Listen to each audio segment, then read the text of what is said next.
Ahoy Mommies, my name is Sweet, and in this video I'll be reviewing our 3-site snorkel trip in Roatan, Honduras. For this video there'll be no kiddos. It was our very first time leaving our kiddos at camp on the ship.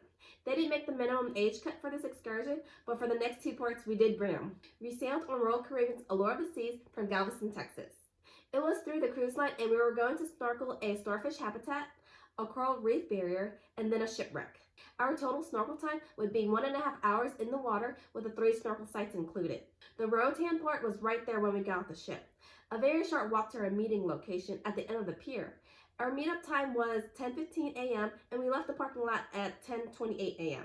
Our transportation was an air-conditioned van. Roatan is a long and narrow island about 36 miles long. Our snorkeling spot took place on the north end of the island while our port was on the south end. We passed through Coxon Hole, which was named after John Coxon during the pirate era in the 1700s.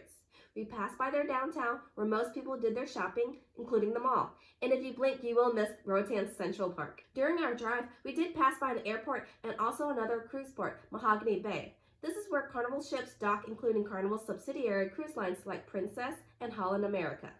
We were taken to our first scenic spot for 10 minutes to take pictures.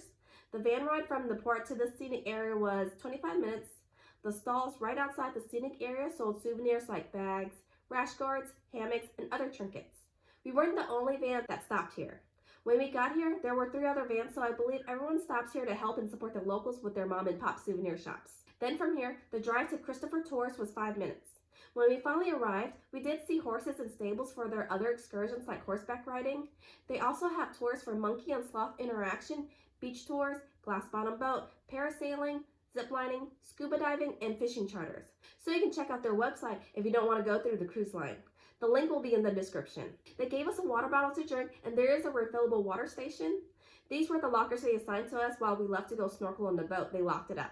They told us that we would leave at noon for the boat and that this is where we sign waivers and can enjoy the beach a bit.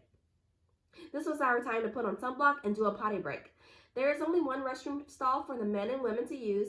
No baby changing station in the bathrooms either. There are 3 outdoor showers. Here's a little beach area. We were free to use the lounge chairs and tables. We did see a free roaming chicken, so we knew that we had to catch our lunch. I'm just kidding. It tickled us to see a free roaming chicken while signing our waivers. So it's finally time to get on the boat. It was shaded and life jackets were handed to us. They didn't give us disposable snorkel gear, so if you don't prefer that, bring your own gear instead. Our tour guide on the bus was also one of the guides on the boat. His name was Dennis, and he snorkeled with us and mentioned several times that his tip was separate and not included with the cruise tip. So our boat ride to the first and second snorkel site, the starfish habitat and the coral reef, was about 25 minutes. We would visit these 2 snorkel sites at the same time. Then we would get back in the boat and it would take us to the 3rd snorkel site, the shipwreck.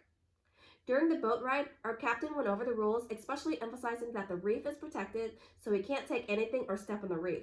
So be very cautious with our flippers. When we got off the boat, we did have to hop off into the water. The starfish were huge and they're just by themselves minding their own business. We were able to get really close, and if you were confident in diving a little, you were even more closer. After the short swim of passing the starfish, we were already there at the coral reef. For the first part of snorkeling, we had to swim and follow the buoy that the captain mentioned. We were a bit more free to swim and snorkel close by. However, when it came to the shipwreck, the 3rd snorkel site, we had to snorkel in a single file line behind one another because the coral is a lot higher and we don't want to get caught or hurt by the reef. Our approximate total time being in the water was about 40 minutes for the first site. We boarded the boat on a ladder and we were off to the shipwreck site. The next stop was maybe another 10 to 15 minutes.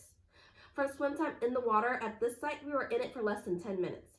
But I was one of the first ones off the boat and the first ones to get back on. So I was in the ocean for a little bit less. It does take some time to get everyone off and onto the boat again. We did bump into some jellyfish, so be a little bit cautious of that.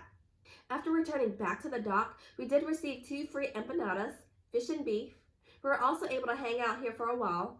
I want to say an hour or so, so we took the same exact van with our guide back to port. This excursion was great for us.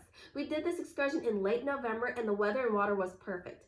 I would recommend this excursion for the starfish. This excursion did sell out before we boarded the ship too, so book this one in advance. If not, try the link below in the description for Christopher Tours. Thank you so much for watching my channel. Don't forget to like, comment, and subscribe. Until next time, bye mommies.